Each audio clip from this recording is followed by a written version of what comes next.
ये है हमारे जोशीमठ का निर्माणाधीन बिल्डिंग है। इस पे ये नमाज पढ़ रहे हैं और किसकी परमिशन से पढ़ रहे हैं, किसने इन लोगों को परमिशन दी है, वो भी एक साथ के लोगों को। ये कल हम वीडियो डालेंगे फेसबुक में। ये है हमारे जोशीमठ का। आमे भाई बजरंग दल पिला है लाइक आमे एबे भाई बांग्लादेश को देइछु थाना दे। जय श्री राम भाई कहलो ठीक है। लेकिन इस रमजान उत्तर प्रदेश में लाउड स्पीकर बजाने पर पाबंदी रहेगी और ये मामला यूपी विधानसभा में उठा, जहां संसदीय कार्य मंत्री सुरेश खन्ना ने रमजान में लाउड स्पीकर बजाने की मांग खारिज कर दी। इस बीच बड़ी खबर आपको बता दें, रमजान को लेकर छत्तीसगढ़ सरकार का एक नया फैसला आया है। सरकार और अर्ध सरकारी कर्मचारियों को दफ्तरों से 1 घंटे पहले छुट्टी मिल जाएगी ताकि वो अपना रोजा खोल सकें। उत्तराखंड के जोशीमठ से एक वीडियो निकलकर सामने आई। वीडियो बनाने वाले ने खास तौर पर वो वीडियो बनाते समय जो बोला है उसे सुनवाऊंगा आपको। मसला ये नहीं है कि वह क्या हो रहा था, मसला उससे बढ़कर यह है कि इन्हें दाढ़ी टोपी वाले तो दिख जाते हैं जो एकांत में अकेले में बिना किसी को डिस्टर्ब किए नमाज अता करें, लेकिन इन्हें तब वो लोग नहीं दिखते जो तंबू बंबू गाड़ कर जागरण करते हैं या कांवड़ यात्रा निकालते हैं। मैं उस पर भी आपत्ति, क्योंकि मैं खुद हिंदू और ब्राह्मण हूं, कांवड़ ला चुका हूं, मैं खुद हमारे घर में जागरण होता है। लेकिन मसला ये है कि ये परमिशन वाला खेल किस तमाशे के आधार पर हो रहा है। वीडियो कैसे निकली, कहां निकली वो दिखाऊंगा, लेकिन दिखाऊंगा आपको इसी बीच एक तस्वीर भी आती है। वैसे ही कुछ तस्वीर है बिल्कुल मिलती जुलती टाइप की, लेकिन चूंकि वो इस देश की गोदी पत्रकार ने डाली तो लोग उस पर कुछ नहीं बोलेंगे। क्यों? क्योंकि बोलेंगे तो जो आका लोग हैं नाराज हो जाएंगे, है ना। और मुझे हैरत यह भी होती है कि वो तमाम पत्रकार अपने धर्म के आधार पर बताते हैं वो कितने खूबसूरत लोग हैं, लेकिन जब ऐसे ही लोगों पर कमेंट किया जाता है, बदतमीजी बदसलूकी की जाती तो मुंह से लेते हैं। कहां से खबर निकली वो दिखाऊंगा आपको ये कैसे मुसलमानों के साथ बदतमीजी उसी राज्य में क्यों ज्यादातर होती है जहां बीजेपी पहुंच जाती है। फिर से एक तमाशा हुआ है। इसके साथ साथ कई और खबर भी निकल कर आई कि दिखाता हूं। बीजेपी शासित राज्य में अब एक बड़ा फरमान जारी हुआ है। यह फरमान खास तौर पर मुसलमानों के लिए है, इसलिए देखिएगा जरूर। नमस्कार, मैं हूं प्राज्वल गौतम और आप देख रहे हैं the live TV. The live TV, सच सबसे आगे। सबसे पहले खबर जरा ये देखिए, यहां क्या बताया गया, सुनिएगा गौर से क्या कह रहा है ये व्यक्ति। ये है हमारे जोशीमठ का निर्माणाधीन बिल्डिंग है। इस पे ये नमाज पढ़ रहे हैं और किसकी परमिशन से पढ़ रहे हैं, किसने इन लोगों को परमिशन दी है, सही बात, वो भी एक साथ के लोगों को। ओहो, ये कल हम वीडियो डालेंगे फेसबुक में। ये है हमारे जोशीमठ का। हिंदू सम्मेलन के लिए तो बहुत आवाज उठाई गई विरोध में। अच्छा, इसके विरोध में कितने आवाज उठाई हम देखते हैं। क्या ये मस्जिद बन रही है क्या जोशीमठ में? नगर पालिका अध्यक्ष से भी एक सवाल है। ये लोग पहले मुझे इतना समझाइए, इस भाई ने कहा कि हिंदू सम्मेलन, कौन सा हिंदू सम्मेलन रुक गया मुझे बताओ तो सही। हाँ, हिंदू सम्मेलन के नाम पर जो तुम तमाशा करने जा रहे थे उस पर रोके, और वो हिंदू सम्मेलन नहीं मुस्लिम सम्मेलन भी हो और उसके नाम पर अगर उकसाने वाला काम करोगे तो उस पर भी रोको। कोई धर्म कोई जाति के व्यक्ति सम्मेलन करके अगर उकसाने वाला काम करेंगे तो बिल्कुल रोक लगनी चाहिए, क्योंकि संविधान और कानून विरोधी है। वरना बता दो ना, तुम बात कर रहे हो यति नरसिंह आनंद, बताइए उत्तराखंड के कितने लोग क्या तमाशा करने वाले लोग कानून को हाथ में ही लेते। खैर, इस आदमी से क्या कहूं, भाषा शैली ही बता रही है इस आदमी की नफरत से भरी हुई है। उत्तराखंड के जोशीमठ में मुसलमान एक निर्माणाधीन मकान में नमाज अता कर रहे थे, किसी ने वीडियो बना दी। देखिए आगे क्या है, जरा यही वीडियो को लेकर अब कविश अजीज ने भी लिखा, Muslim were offering namaz quietly inside a private under construction house in Uttarakhand. BJP ruled state है, no road block, no noise, no public disruptions, still objection were raised. बस हमें उठाना है, सवाल उठाना है ये मुसलमान, क्योंकि देखो मैं बार बार कह रहा हूँ, मतलब नहीं बनता इन सब चीज़ों का कि क्या कह रहा है क्या नहीं कह रहा। क्यों? क्योंकि कहने का मतलब तब आता है ना भाई, जब मुसलमान क्या कर रहा है वो बात तब आगे निकल कर आएगी जब इनकी दिहाड़ी मजदूरी दिहाड़ी मजदूरी का मसला है, इसलिए ऐसी वीडियोस के लिए तैयार रहते हैं। मोहम्मद जुबैर ने भी लिखा, this is Joshimath Uttarakhand when a few Muslim were offering namaz inside a an under construction house, जिसका अंडर कंस्ट्रक्शन हाउस है, अगर उसने मना करा, वो आपत्ति करे, तो बिल्कुल मैं कहता हूं ये गलत है नमाज अता करना।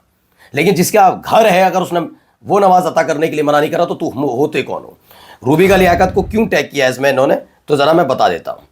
दरअसल ये एक आया, दिस इज माई होम, पहले तस्वीर देख लीजिए। इसमें और उस तस्वीर में थोड़ा मुझे अंतर बता दिया, बस कंस्ट्रक्शन, ये आलीशान मकान है ना, आलीशान सा है ना, लेकिन वो अंडर कंस्ट्रक्शन है। यहां पर कई मुसलमान एक साथ छत पर बैठकर नमाज अता कर रहे हैं, लेकिन वहां नहीं, वहां करने वालों को दिक्कत है।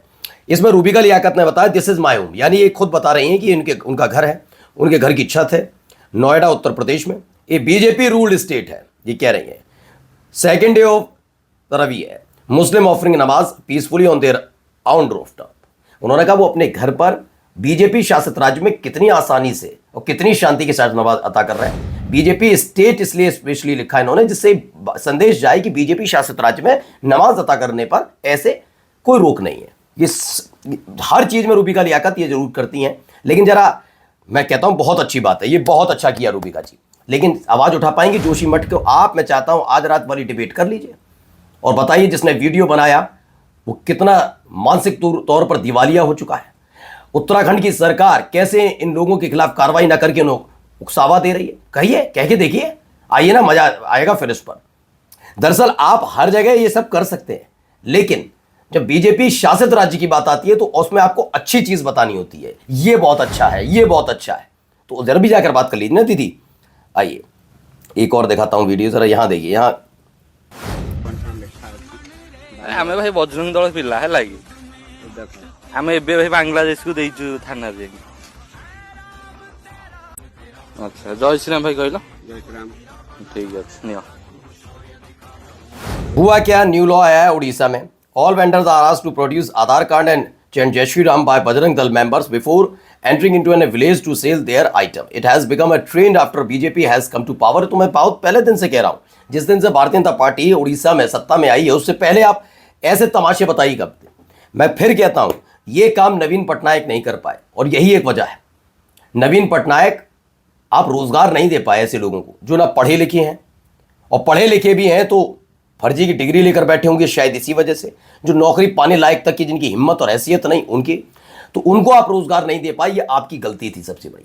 अब देखा सरकार आई है, रोजगार अब गांव गांव शहर शहर है, कुछ नहीं करना। मुसलमान देखो, रोगो, दिहाड़ी बनाओ, अपनी वीडियो जरूर बनाना है, क्योंकि वीडियो के आधार पर चिन्हित किया जाता है कि एक दिन में आपने कितने मुसलमानों को परेशान किया है ना। वरना अगर ये लफंगापन है तो पहली फुर्सत में अब तक कार्रवाई हो जाती, लेकिन कार्रवाई क्यों नहीं हो रही? एक तरह का रोजगार ही होगा। यहां पर एक खबर निकल कर आई है, मुसलमान को जान से मारना कोई बड़ी बात नहीं, क्योंकि कानून सिर्फ मुसलमानों के ऊपर चलने के लिए बना है। सुनील और सरदार नाम के लड़कों ने 4 मासूम बच्चों के सर से बाप का साया छीन लिया। 35 साल के मोहम्मद उमरुद्दीन की गोली मारकर हत्या कर दी। लोगों ने चक्काजाम कर दिया, जबकि पीड़ित परिवार का कहना है कि पुलिस प्रशासन ने अभी तक कोई कानूनी कार्रवाई नहीं की है। इसलिए पीड़ित परिवार ने सड़क को जाम लगाकर दिल्ली पुलिस हाई की नारेबाजी शुरू कर दी थी। और ये तमाम अलग अलग जगह वैसे भी होता है, लेकिन हक की आवाज उठाने से क्या होगा, कुछ फर्क पड़ता है नहीं। लेकिन इस रमजान उत्तर प्रदेश में लाउड स्पीकर बजाने पर पाबंदी रहेगी, और ये मामला यूपी विधानसभा में उठा, जहां संसदीय कार्य मंत्री सुरेश खन्ना ने रमजान में लाउड स्पीकर बजाने की मांग खारिज कर दी। आदेश है कि 10 बजे के बाद लाउड स्पीकर न बजाया जाए।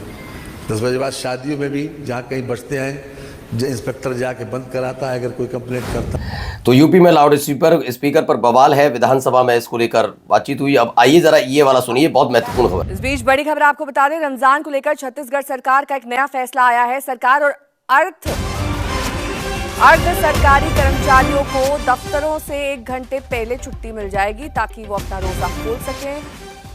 इफ्तारी के मद्देनजर ये फैसला लिया गया है। छत्तीसगढ़ सरकार का ये फैसला, रमजान को देखते हुए दफ्तरों से 1 घंटे पहले छुट्टी दे दी जाएगी मुस्लिम कर्मचारियों को। तो रमजान को लेकर छत्तीसगढ़ सरकार का एक बड़ा फैसला है, दफ्तरों में मुस्लिम कर्मचारियों को घंटे पहले छुट्टी दी जाएगी। ये तेलंगाना सरकार ने भी फैसला लिया था। अभी देखिए अब क्या है इसमें, पंकज के वाजपेयी लिखते हैं, जो उचित समझो वो करो। मोदी सरकार ने सुप्रीम कोर्ट में दाखिल हलफनामे में कहा कि अगर कोविड के टीके से किसी को कुछ हुआ है तो उसके लिए सरकार नहीं बल्कि वही व्यक्ति जिम्मेदार है। कोविड की वैक्सीन कोई अनिवार्य नहीं बल्कि वॉलंटरी थी। लोगों को इसके साइड इफेक्ट के बारे में पता था। ये एक पूरा लिस्ट उन्होंने जारी की है। खैर अगर ये सच है तो पहले तो मैं आपको बता दूं कि जिस समय कोरोना काल चल रहा था उस समय मेरी नौकरी, मैं चैनल का नाम नहीं लूंगा लेकिन चैनल्स बता रहा हूं, बकायदा न्यूज चैनल की बता रहा हूं, ये तो और चीज तो छोड़ दी। उस दौरान क्या होता था कि कोविड सर्टिफिकेट की बहुत जरूरत थी कि अगर आपने कोविड का टीका लगाया है तभी आपको नौकरी मिलेगी। इंटरव्यू हो गया था मेरा, सब कुछ हो गया, लेकिन लगवानी पड़ेगी, तो लगवाना पड़ा। मॉल में जब एंट्री हो रही थी ना तो आपको कोविड का सर्टिफिकेट दिखाना, वॉलेंट्री नहीं थी। वॉलेंट्री होता है कि नहीं करवाए कोई दिक्कत नहीं, वॉलेंट्री उसे कहते हैं, ठीक है ना। ये जबरदस्ती नहीं होती, इसे जबरदस्ती कहा जाता है कि लगवानी है वरना आप मॉल नहीं जा पाएंगे, आपको नौकरी नहीं मिल पाएगी। ये स्पष्ट हो रहा था और ये मैं अकेला नहीं हूं, अगर जो मेरा वीडियो देख रहे हैं वो जानते होंगे। उस दौरान तमाम कंपनियों में ये हो गया था कि आपको कोविड वैक्सीन लगवानी ही लगवानी है तभी नौकरी। और अब आदमी नौकरी लगवाए, घर परिवार चलाए या फिर वैक्सीन नहीं लगवाऊंगा वाला खेल करे, तो ये वॉलेंट्री नहीं थी। पहली चीज, झुकते हैं मोदी झुकाने वाला चाहिए। प्रशांत टंडन लिखते हैं, India set to join US led Pax Silica today on sideline of AI summit. कहा गया अमेरिका में भारत के राजदूत सर्जियो गोर ने आते ही भारत को पैक्स सिलिका में शामिल करने की इच्छा जाहिर कर दी थी और महीने भर में कर भी दिया। पैक्स सिलिका दरअसल अमेरिका के लिए रेयर अर्थ मेटल्स की सप्लाई चेन बनाने का शिफूगा है। फिलहाल चीन का इस बाजार में 90% पर कब्जा है। चीन और ब्राजील के बाद रेयर अर्थ भंडार भारत तीसरे नंबर पर है, जिसकी जरूरत चिप और मैग्नेट बनाने में आती है। भारत में केरल, तमिलनाडु, उड़ीसा के तटीय इलाकों में सिलिका पाया जाता है, जिसका पर्यावरण संरक्षण की वजह से दोहन नहीं किया गया। ट्रम्प की हर मुश्किल को आसान बनाते हैं मोदी, बस बीच बीच में ट्रम्प धमकी या सीज फायर की बात कर देता है। आप खुद देख लीजिए, ये हालात बने हुए हैं हमारे देश के अंदर। नमस्कार। द लाइव टीवी, सच सबसे आगे।